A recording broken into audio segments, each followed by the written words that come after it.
Hello everyone, कैसे हो आप लोग। उम्मीद करता हूँ सभी लोग खैरियत से होंगे। स्वागत है आप सभी लोगों का आज के एक और नए वीडियो के अंदर, जहां पे हम लोग कवर करने वाले हैं क्रेब साइकिल, जिसे साइट्रिक एसिड साइकिल के नाम से भी जाना जाता है, ट्राई कार्बोक्सिलिक एसिड साइकिल के नाम से भी जाना जाता है। तो यही चीज को हम आज के इस वीडियो में कवर करने की कोशिश करेंगे। बहुत ज्यादा इंपॉर्टेंट टॉपिक है और आपको अच्छे तरीके से यहाँ से समझ में आ जाएगा। तो देखते हैं किस तरह से क्रेब साइकिल चलती है। तो डायरेक्ट हम पहले क्रेब साइकिल का जो है तो इस एक ही डायग्राम से पूरी की पूरी क्रेब साइकिल समझने की कोशिश करेंगे। उसके बाद में जो है तो थ्योरी पढ़ लेंगे, जिससे आपको जो है तो समझने में बहुत ज्यादा आसानी होगी। तो पहले यहाँ से आप लोगों को पूरा एक्सप्लेनेशन मैं देने वाला हूँ। इसके बाद में थ्योरी के जो है तो हम एक बार रीड कर लेंगे और इसको अच्छे तरीके से हमारा जो है तो टॉपिक को पक्का कर लेंगे। तो सबसे पहले हमारा जो है क्रेब साइकिल ये स्टार्ट होता है यहाँ से ऑक्सैलोएसिटिक एसिड। इसको मैं हाईलाइट कर देता हूँ, हाईलाइट करने में ज्यादा अच्छा दिखेगा। तो ये जो है ऑक्सैलोएसिटिक एसिड, यहाँ से हमारा जो है तो क्रेब साइकिल स्टार्ट होता है। ऑक्सैलोएसिटिक एसिड आप लोगों को दिखाई दे रहा होगा कि ये जो है तो 4 कार्बन का कंपाउंड है। ये जो है ऑक्सैलोएसिटिक एसिड 4 कार्बन का कंपाउंड है। यहाँ पे जो है हमारे पास में होता है एसिटिल कोए, जिसको एसिटिल कोएंजाइम ए के नाम से भी हम लोग जानते हैं। इसको भी हाईलाइट कर देता हूं मैं। एसिटिल कोए जिसको हम कहते हैं एसिटिल कोएंजाइम ए। हाईलाइट तो हुआ नहीं, रुको 2 मिनट। हाँ, तो एसिटिल कोए जिसको हम कहते हैं एसिटिल कोएंजाइम ए, ये होता है 2 कार्बन का कंपाउंड। यहाँ पे आप लोगों को 2 कार्बन दिखाई दे रहे हैं, यहाँ पे लिखे हुए हैं, ये देखिए। तो ये जो है हमारा एसिटिल कोए या फिर एसिटिल कोएंजाइम ए बोलो, एसिटिल कोए बोलो, एक ही बात है। तो एसिटिल कोए 2 कार्बन का कंपाउंड है और यहाँ पे ऑक्सैलोएसिटिक एसिड 4 कार्बन का कंपाउंड है। ये दोनों आपस में मिलते हैं और फाइनली बनाते हैं साइट्रिक एसिड। इनसे क्या बनता है, दोनों से, ये दोनों के मिलने की वजह से बनता है साइट्रिक एसिड, जिसको हम कहते हैं साइट्रेट भी बोल सकते हो आप लोग, या फिर साइट्रिक एसिड भी इसे कह सकते हो। तो जो साइट्रिक एसिड बना ये 6 कार्बन का बना। अब आप लोगों को 6 कार्बन का साइट्रिक एसिड है ये याद करने की जरूरत नहीं है कि 6 कार्बन का हमारा साइट्रिक एसिड है, फिर हमारे पास में ऑक्सैलोएसिटिक एसिड 4 कार्बन का है। ये ऐसे आपको याद करने की जरूरत नहीं है। देखिए आपको किस तरह से याद होता है, यहीं पर बता देता हूं। तो ये जो हमारे पास में साइट्रिक एसिड है, ये जो साइट्रिक एसिड है ये 6 कार्बन का हुआ। 6 कार्बन का कैसे बना, जब हमारे पास में ऑक्सैलोएसिटिक एसिड 4 कार्बन का, इसके साथ में एसिटिल कोए या फिर एसिटिल कोएंजाइम है जिसे कह सकते हो, 2 कार्बन का मिक्स होगा तो 4 और 2 6 कार्बन का कंपाउंड बनेगा। सीधी सीधी बात है। तो 6 कार्बन का जो कंपाउंड बना इसे हम कहते हैं साइट्रेट या फिर साइट्रिक एसिड। साइट्रिक एसिड कहो या फिर साइट्रेट कहो। तो यहाँ पे जो हमें एंजाइम लगता है वो एंजाइम का नाम है साइट्रेट सिंथेटेस, क्योंकि साइट्रेट बनाना है, साइट्रिक एसिड बनाना है, तो एंजाइम लगता है साइट्रेट सिंथेटेस। तो मैं इसको यहाँ पे लिखता नहीं हूँ क्योंकि हम जब इसको रीडिंग करेंगे, एक बार रीड करेंगे तो वहां पर जरूर नाम दिया होगा, तो यहाँ पे लिखने की कोई जरूरत नहीं है, मैं इसको भी रहने देता हूँ। तो आप एंजाइम याद रखिए, साइट्रेट सिंथेटेस, यहाँ पे हमें एंजाइम की जरूरत पड़ने वाली है। जब हमारा ऑक्सैलोएसिटिक एसिड पैरिक एसिड के साथ में मिलेगा तो यहाँ पे एंजाइम लगेगा, उस एंजाइम का नाम है साइट्रेट सिंथेटेस। ठीक है, साइट्रेट सिंथेटेस। उसके बाद में हमारा जो साइट्रिक एसिड है, साइट्रेट है, ये 6 कार्बन का कंपाउंड है। यहाँ पे आप लोगों को दिखाई दे रहा होगा। हाँ, तो ये देखिए, ये जो है तो 6 कार्बन का कंपाउंड है हमारे पास में साइट्रिक एसिड, जिसको साइट्रेट भी हम लोग कह रहे हैं। अब जो साइट्रिक एसिड है, साइट्रेट है, ये जो है तो कन्वर्ट, यहाँ पे कन्वर्ट होता हुआ दिखाई दे रहा है अल्फा कीटो ग्लूटारेट या फिर alpha keto glutaric acid. Glutaric acid बोलो, ग्लूटारेट बोलो, एक ही बात है। तो यहाँ पे जो है तो एक स्टेप मिसिंग है, मैं आप लोगों को बता देता हूं। अगर से आप गूगल से या फिर इधर उधर से आप लोग देखोगे क्रेब साइकिल में, तो यहाँ पे डायरेक्ट साइट्रिक एसिड से अल्फा कीटो ग्लूटारेट नहीं बनता। साइट्रिक एसिड से पहले बनता है आइसोसाइट्रेट, आइसोसाइट्रिक एसिड उसको कह सकते हो आप लोग। यहाँ पे मैं लिखता नहीं हूँ क्योंकि यहाँ पर ही पैराग्राफ में हम लोग उसको कवर करने की कोशिश कर लेंगे। अगर से मैं लिखता गया तो बहुत ज्यादा टाइम अपना चला जाएगा, तो हम ना जो वीडियो तो बहुत ज्यादा लंब जाएगा, इसलिए मैं यहाँ पे आप लोगों को बता देता हूँ। साइट्रिक एसिड कन्वर्ट होता है, साइट्रेट कन्वर्ट होता है आइसोसाइट्रेट में, या फिर इसको आइसोसाइट्रिक एसिड आप लोग बोल सकते हो। वो भी 6 कार्बन का ही है। नॉर्मल क्या हुआ, आइसोमराइजेशन हुआ, बस आइसोसाइट्रेट का फॉर्मेशन हो गया, तो वो भी 6 कार्बन का कंपाउंड है। फिर आइसोसाइट्रेट से क्या होता है, हमारा CO2 मॉलिक्यूल यहां से निकलता है। CO2 मॉलिक्यूल यहां से निकल जाता है, इसको कहेंगे हम डीकार्बोक्सिलेशन। CO2 निकल रहा है तो डीकार्बोक्सिलेशन उसे कैसे कहते हैं। और इसी के साथ साथ यहाँ पे जो है तो हाइड्रोजन, CO2 के साथ साथ यहाँ पे हाइड्रोजन भी रिलीज होता है। तो हाइड्रोजन जो रिलीज होता है, उस हाइड्रोजन को हमारा जो है तो NAD+ इसे पकड़ लेता है और कन्वर्ट हो जाता है NADH+ में, इसमें कन्वर्ट हो जाता है। हाइड्रोजन निकला तो NADH बना, NADH2 बोलो, तो NADH2 यहां से बन गया हमारा, जो कि ATP का ही एक फॉर्म है। क्योंकि आप लोगों को अगर से पता नहीं है तो NADH2 जो है हमारा, ये कन्वर्ट होता है, 3 ATP के मॉलिक्यूल दे सकता है। एक NADH2 का मॉलिक्यूल 3 ATP के मॉलिक्यूल दे सकता है। इसी तरह से एक FADH2 का मॉलिक्यूल 2 ATP के मॉलिक्यूल दे सकता है। इसी तरह से एक GTP एक ATP दे सकता है। तो ये सारी चीजें हम लोग लास्ट में देखेंगे। तो यहाँ पे क्या हुआ, हमारा जो है साइट्रेट था, आइसोसाइट्रेट था, वहां से हमने क्या किया, CO2 निकाल दिया। उसी समय पे हाइड्रोजन भी निकला। तो हाइड्रोजन निकलते समय यहाँ पे क्या हुआ, हमारे जो है तो NADH2 भी यहाँ से निकल गया। तो यहाँ से जो है तो ये सारे CO2 और NADH2 निकलने के बाद में, हाइड्रोजन निकलने के बाद में NADH2 बना। तो हमारे पास में फाइनली बनता है अल्फा कीटोग्लूटारिक एसिड। अब जब हमारे पास में अल्फा कीटोग्लूटारिक एसिड बन चुका है, इसको मैं थोड़ा सा मिटा देता हूं, बहुत ज्यादा गड़बड़ दिख रहा है, अच्छा दिखना चाहिए, आपके समझ में नहीं आएगा वरना। तो इसको मैं हाइलाइटर अच्छा खासा हाइलाइटर यूज कर लेता हूं। तो ये जो अल्फा कीटोग्लूटारिक एसिड है, ये जो अल्फा कीटोग्लूटारिक एसिड आप लोगों को दिखाई दे रहा होगा, तो ये यहाँ पे 5 कार्बन का है।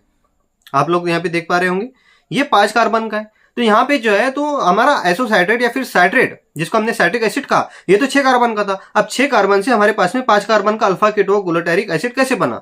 तो यहाँ पे आप लोगों ने देखा होगा कि यहाँ पे हमने CO2 निकाला, तो CO2 में क्या है, एक कार्बन है, तो कार्बन निकल गया, तो एक कार्बन लेस कंपाउंड बनेगा जिसका नाम है अल्फा कीटोग्लूटारिक एसिड। अब हमारे पास में जब अल्फा कीटोग्लूटारिक एसिड बन चुका है, अब ये अल्फा कीटोग्लूटारिक एसिड से और एक CO2 का मॉलिक्यूल बाहर निकल जाता है, जो कि मैंने हाईलाइट किया है। और इस CO2 जहां पे भी निकलेगा तो एक चीज याद रखना, वहां पे हाइड्रोजन भी निकलेगा, तो वहां से हाइड्रोजन भी निकल जाएगा। और हाइड्रोजन को रिसीव करने के लिए हमारे पास में यहाँ पे बैठा हुआ है NADH+, और ये हाइड्रोजन को लेके रिड्यूस हो जाएगा और फाइनली NADH+H+ में कन्वर्ट हो जाएगा। ठीक है, यानी कि यहाँ पे भी हमारा जो है तो CO2 निकला, उसके साथ साथ NADH2 भी यहाँ पे हमारे साथ में हमें मिल जाता है। फिर ये अल्फा कीटोग्लूटारेट या अल्फा कीटोग्लूटारिक एसिड ये कन्वर्ट होता है सक्सिनिक एसिड में। तो अब सक्सिनिक एसिड जो है तो 4 कार्बन का कंपाउंड है, 4 कार्बन का कंपाउंड है। अब जबकि अल्फा कीटोग्लूटारिक एसिड 5 कार्बन का कंपाउंड था, फिर एक कार्बन गया कहां पर? तो यहाँ पे आप लोगों को मैंने बताया कि यहाँ पे जो है तो एक CO2 का मॉलिक्यूल रिलीज हुआ, तो ये CO2 निकला, तो एक कार्बन यहां से कम हो गया, सीधी सीधी बात है। तो अल्फा कीटोग्लूटारिक एसिड हमारा जब सक्सिनिक एसिड में कन्वर्ट हुआ तो हमारा यहां से CO2 भी निकल गया। अब देखो यहाँ पे एक स्टेप कम दी गई है, इस डायग्राम में अगर से देखोगे तो यहाँ पे डायरेक्ट सक्सिनिक एसिड बता दिया और यहाँ से जो है तो 2 GTP के मॉलिक्यूल यहाँ से निकलते हुए दिखा दिए। लेकिन ऐसा नहीं होता है, पहले क्या होता है, अल्फा कीटोग्लूटारिक एसिड जो है यहाँ से CO2 और NADH2 निकलता है। जब ये चीज निकल जाती है तो यहाँ पे ये बिल्कुल यहाँ पर एक और कंपाउंड बनता है जिसको हम कहते हैं सक्सिनिल CoA या फिर सक्सिनिल कोएंजाइम A का फॉर्मेशन होता है। फिर सक्सिनिल कोएंजाइम A जो है ये कन्वर्ट होता है सक्सिनिक एसिड में। सक्सिनिल कोएंजाइम A कन्वर्ट होता है सक्सिनिक एसिड में, और यहाँ पे जो है तो फिर हमें GTP मिलती है, फिर यहाँ पे हमें GTP मिलती है। एकदम से ऐसा नहीं होता कि अल्फा कीटोग्लूटारिक एसिड जो है डायरेक्ट सक्सिनिक एसिड में कन्वर्ट नहीं होता, यहाँ पे एक स्टेप कम है। लेकिन मैं आप लोगों को बताते चलता हूँ कि यहाँ पे जो है हमारा अल्फा कीटोग्लूटारिक एसिड जो है 5 कार्बन का कंपाउंड, ये कन्वर्ट होता है 4 कार्बन के कंपाउंड में, क्योंकि यहाँ से CO2 निकल गया, एक कार्बन निकल गया, एक कार्बन निकला तो सीधा सीधा क्या होगा, यहाँ से 4 कार्बन का कंपाउंड बनेगा। वो जो 4 कार्बन का कंपाउंड होता है, वो 4 कार्बन का कंपाउंड का नाम है सक्सिनिल CoA, उसको हम सक्सिनिल CoA कहते हैं, जिसको मैं थोड़ा सा इरेज कर देता हूँ। तो सक्सिनिल CoA है हमारे पास में, यहाँ पे बिल्कुल हमारे पास में जो है तो सक्सिनिल CoA बनेगा यहाँ पे। फिर ये सक्सिनिल CoA से हमारा सक्सिनिक एसिड का फॉर्मेशन होता है। तो यहां से क्या होता है, कुछ भी नहीं, यहां से GTP बनता है। अब GTP कैसा बनेगा, यहां पे हमारे पास में GDP कन्वर्ट होता है GTP में, यानी कि यहां से GDP ने एक हाइड्रोजन लिया, एक फास्फोरस लिया, यहां से जो है तो GTP में कन्वर्ट हो गया। इसको हम कहते हैं सबस्ट्रेट लेवल फॉस्फोरिलेशन, इसको हम कहते हैं सबस्ट्रेट लेवल फॉस्फोरिलेशन। ये तो हम देख लेंगे, इसको मैं लिखता नहीं हूं, लिखने में ज्यादा समय बर्बाद होगा। मेरी हैंडराइटिंग भी कुछ इतनी खास यहाँ पे नहीं जम रही है मुझे लिखना, तो मैं यहाँ पे लिखता नहीं हूं, आप लोगों को बता देता हूं। जब हमारा सक्सिनिल CoA कन्वर्ट होगा सक्सिनिक एसिड में, 4 कार्बन का कंपाउंड 4 कार्बन में ही कन्वर्ट होगा, और यहां से हमारा जो है तो GTP का फॉर्मेशन होगा। इसको हम कहते हैं substrate level phosphorylation. Substrate level phosphorylation का मतलब क्या है कि सबस्ट्रेट से यहाँ पर हमारा जो है तो ATP का फॉर्मेशन हो रहा है। यहाँ पे तो GTP दिखाई दे रहा है, ATP तो नहीं है, तो ये GTP ही हमारा जो है तो बाद में कन्वर्ट होता है ATP में। एक GTP के मॉलिक्यूल हमें एक ATP का मॉलिक्यूल दे सकता है। ठीक है, अब हमारे पास में जब सक्सिनिक एसिड बन चुका है, फाइनली ये कन्वर्ट होता है फ्यूमेरेट में, फ्यूमेरिक एसिड में। फ्यूमेरेट बोलो फ्यूमेरिक एसिड बोलो, एक ही बात है। तो यहाँ पे एक स्टेप कम है, तो यहाँ पे जो है सक्सिनिक एसिड कन्वर्ट होता है फ्यूमेरिक एसिड में। फिर ये फ्यूमेरिक एसिड जो है यहाँ पे, तो चलो जाने तो यहाँ पे नहीं दिया तो आप लोगों को मैं ऐसा डायरेक्ट यहाँ से बता देता हूँ। जो सक्सिनिक एसिड है ये कन्वर्ट होगा मैलिक एसिड के अंदर, 4 कार्बन का सक्सिनिक एसिड 4 कार्बन के मैलिक एसिड में कन्वर्ट होगा और हमें यहाँ पे जो है तो FeDH2 के मॉलिक्यूल का फॉर्मेशन होगा, क्योंकि यहाँ से हाइड्रोजन रिलीज होंगे और उन हाइड्रोजन को रिसीव करेगा FAD प्लस और FeDH2 में कन्वर्ट हो जाएगा, रिड्यूस हो जाएगा, तो हमें टोटल यहाँ पे 2 FeDH2 के मॉलिक्यूल मिलते हैं और मैलिक एसिड का फॉर्मेशन होता है जो कि 4 कार्बन का है। अभी तक के यहाँ पे CO2 नहीं निकला, सिर्फ हमारा अब 4 कार्बन में जो है तो चेन चलती चली है। सिर्फ हमारे CO2 जहां पे निकले वहां पर ही हमारे कार्बन कम हुए। जैसा कि आप लोगों ने देखा होगा जब ये साइट्रिक एसिड जो है ये कन्वर्ट हुआ था अल्फा कीटोग्लूटारिक एसिड में, तो ये 6 कार्बन से 5 कार्बन में बताया गया, क्योंकि यहां से एक CO2 निकल गई थी। सीधी सी बात है।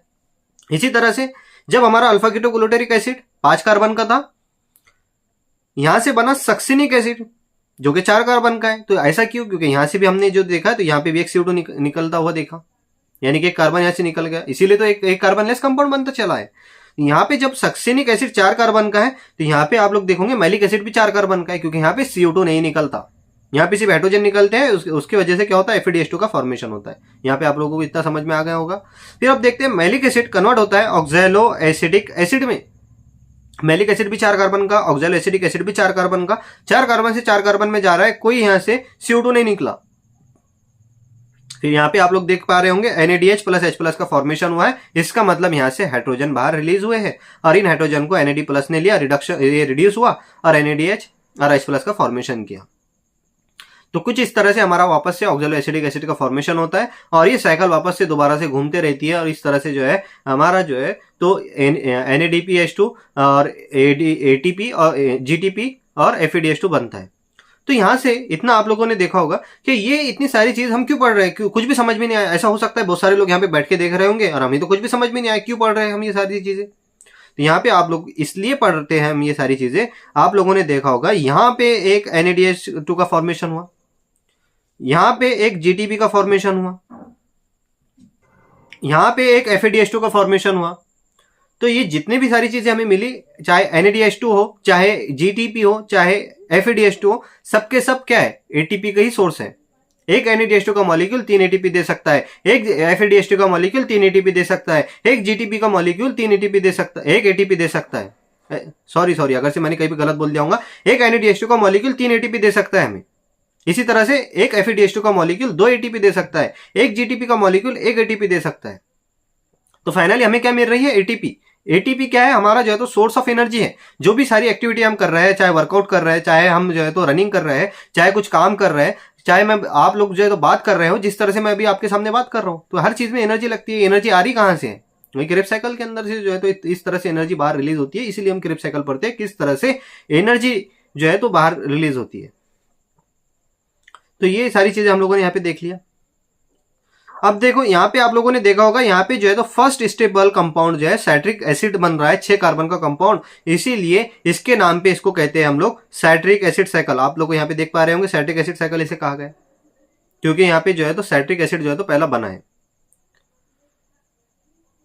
अब यहाँ पे देखो, इस पैराग्राफ को थोड़ा सा कवर कर लेते हैं, देख लेते हैं यहाँ पे पैराग्राफ में क्या कहा है। इसको मैं हाईलाइट कर लेता हूं। The TCA cycle start with the condensation of acetyl group with oxaloacetic acid and water to yield the citric acid। वही चीज है, TCA साइकिल स्टार्ट होती है, try carboxylic acid cycle start होती है कंडेंसेशन ऑफ एसिटिल ग्रुप से, यानी कि कंडेंस होता है, दो चीजें आपस में मिक्स होती है। कौन कौन सी? एसिटिल ग्रुप और ऑक्सैलोएसिटिक एसिड। एसिटिल को ही आप लोगों ने देखा, एसिटिल को एंजाइम में 2 कार्बन का कंपाउंड, ऑक्सैलोएसिटिक एसिड 4 कार्बन के कंपाउंड के साथ में कंडेंस हो रहा है। उससे क्या मिल रहा है? यील्ड साइट्रिक एसिड, हमें साइट्रिक एसिड मिलता है। वही थ्योरी में दिखा है, ऐसी कोई नई बात नहीं है, वही चीज थ्योरी के अंदर हम लोग यहाँ पे देख रहे हैं। The reaction is catalysed by the enzyme citrate synthetase. तो देखो वो जो रिएक्शन चली पहले, वो जो रिएक्शन चली हमारा ऑक्सैलोएसिटिक एसिड प्लस कोएंजाइम में एसिटिल को, ये जो दोनों मिले और 6 कार्बन का साइट्रिक एसिड का फॉर्मेशन हुआ, ये बनाने में हमें मदद किया साइट्रेट सिंथेटेस ने। वही इसके अंदर दिया गया कि साइट्रेट सिंथेटेस की वजह से ये हुआ है, इसीलिए मैंने आपको साइड में एंजाइम लिख के नहीं दिया। एंड मॉलिक्यूल ऑफ कोएंजाइम में release citrate is then isomerise to आइसोसाइट्रेट।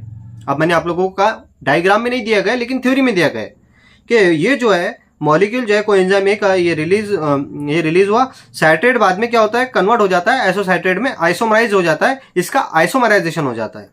जैसा कि ग्लूकोज का आइसोमर फ्रुक्टोज है, आइसोमराइजेशन होता है। It followed by the successive step of decarboxylation leading the formation of alpha ketoglutarate acid।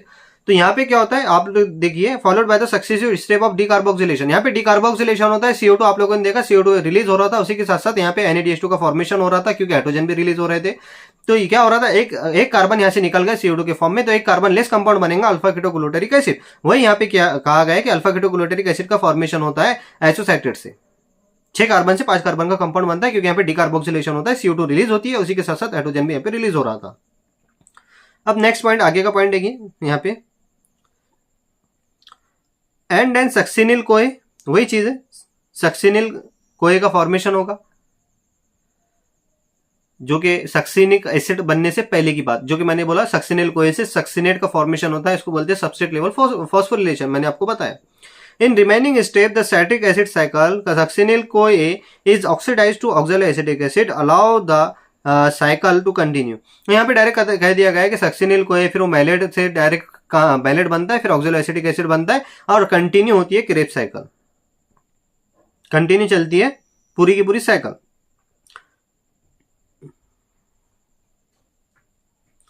During the conversion of succinyl CoA to succinic acid molecule of GTP synthesis, जब succinyl CoA succinic acid में convert होगा तो यहाँ पे GTP का molecule बनता है, this is substrate level phosphorylation. तो ये जो है तो सबस्ट्रेट लेवल फॉस्फोरिलेशन हम इसे कहते हैं क्योंकि सबस्ट्रेट से क्या हुआ, एटीपी का यहाँ पे रिलीज हुआ in the form of GTP, substrate level phosphorylation कहते हैं इसको।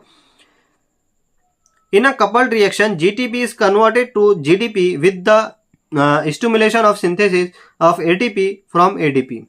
ठीक है, तो जीडीपी कन्वर्ट हो जाता है जेडीपी में जब एटीपी कन्वर्ट होता है एडीपी में। Also there are 3 point in the cycle where NAD plus is reduce to NADH। तो ये पूरी साइकिल के अंदर टोटल 3 पॉइंट है जहां पे NADH2 का फॉर्मेशन हो रहा है, NAD प्लस रिड्यूस हो रहा है NADH प्लस H प्लस में, हाइड्रोजन रिसीव कर रहा है, इसे 3 पॉइंट है। एक पॉइंट यहाँ पे आप लोगों को देख रहे होगे, ये एक पॉइंट है यहाँ पे, ये यहाँ पे दूसरा पॉइंट है और ये तीसरा पॉइंट है। ठीक है, तो ये टोटल 3 पॉइंट है जहां पे NADH2 का फॉर्मेशन हो रहा है। पहला पॉइंट क्या है, अल्फा कीटोग्लूटारेट, सबसे पहले सक्सिनिक एसिड कन्वर्ट आइसोसाइट्रेट कन्वर्ट हो रहा है अल्फा कीटोग्लूटारेट में, यहाँ पे एक NADH2 का मॉलिक्यूल का फॉर्मेशन हो रहा है।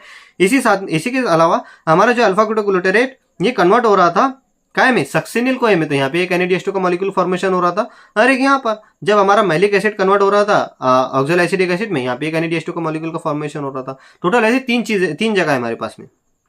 And 1 point where FADH2 is reduce to FADH2। FAD plus जो है तो ऐसा पॉइंट है जहां पे एक FADH जो है तो रिड्यूस हो रहा है FADH2 के अंदर, FADH2 का फॉर्मेशन हो रहा है यहाँ पर। ठीक है, वही चीज जो डायग्राम में दिख रहा है वही थ्योरी के अंदर लिखा हुआ है। ऐसे के ऐसे डायग्राम याद कर लिए तो आप थ्योरी लिख सकते हो आराम से, आंसर लिख सकते हो अपना बना के, अपने हिसाब से आप आंसर बना के लिख सकते हो। आपको इतना बड़ा पैराग्राफ याद करने की जरूरत नहीं पड़ेगी अगर से वो जो पहले मैंने बताया वो समझ लिया तो। It reduced to FADH2, the continued oxidation of acetyl CoA via the TCA cycle requires the continuous replacement of the oxaloacetic acid. The first member of the cycle in the addition also required the regeneration of NADH, NAD plus and FAD plus and NADH and FADH2 respectively. The summary equation for the phase of the respiratory written as the follows. तो वही सारी चीजें जो भी उसने क्या कहा, NADH2 बन रहा है, FADH2 बन रहा है, कौन कौन सी जगह बन रहा है, वही सारी चीजें बताइए। और यहाँ पर जो है तो आप लोग बोले यहाँ पे देख सकते हो, यहाँ पे लिखा हुआ है किस तरह से सारी चीजें हो रही है, पायरिक एसिड, ये कौन कौन सी चीजें बन रही है, रिएक्शन आप लोग देख के समझ सकते हो। बस वही सारी चीजें कहा उसने, माइटोकॉन्ड्रिया के मैट्रिक्स के अंदर ये सारी चीजें चल रही है।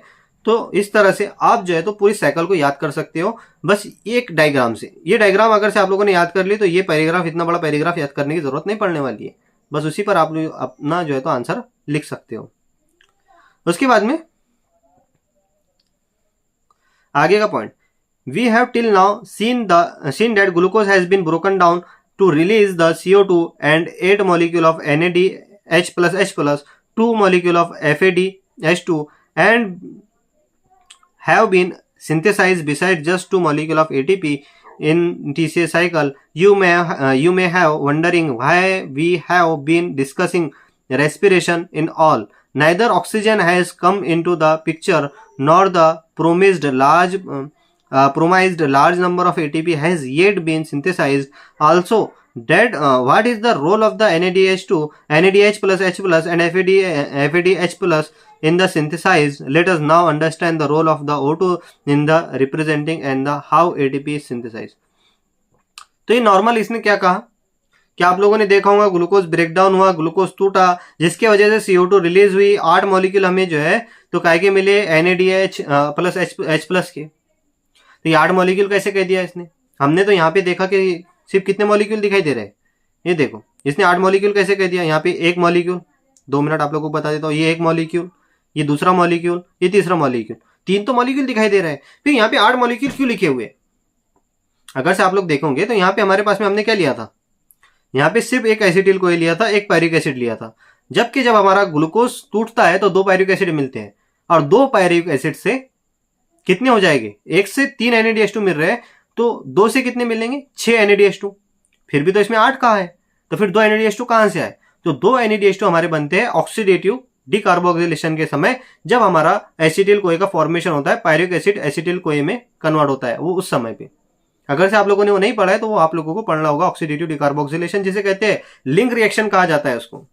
तो आप लोग अगर से आपने वो पढ़ा है तो आपको ये समझ में आएगा। तो वहां पे 2 हमें NADH2 मिलते हैं, टोटल ऐसे 8 NADH2 मिलते हैं। और यहाँ पे क्वेश्चन पूछा हुआ है कि क्यों जो है तो हमें ये क्रेब्स साइकिल क्यों चल रही है, क्यों हमें इतने सारे NADH2 FADH2 क्यों मिल रहे हैं? तो ये मेन इसका रीजन यही है कि हमें जो है यहाँ से ATP मिलता है, और इस ATP का हम डिफरेंट काइंड ऑफ एक्टिविटीज के अंदर यूज करते हैं। फाइनली हमारा यहाँ पे क्रेब्स साइकिल पूरा टॉपिक यहाँ पे फिनिश होता है, खत्म होता है। आपको वीडियो कैसा लगा कमेंट करके जरूर बताएं। चैनल पे नए हैं तो प्लीज हमारे इस यूट्यूब चैनल को सब्सक्राइब कर दीजिए। बहुत बहुत शुक्रिया आप सभी लोगों का, मिलते हैं बाद में।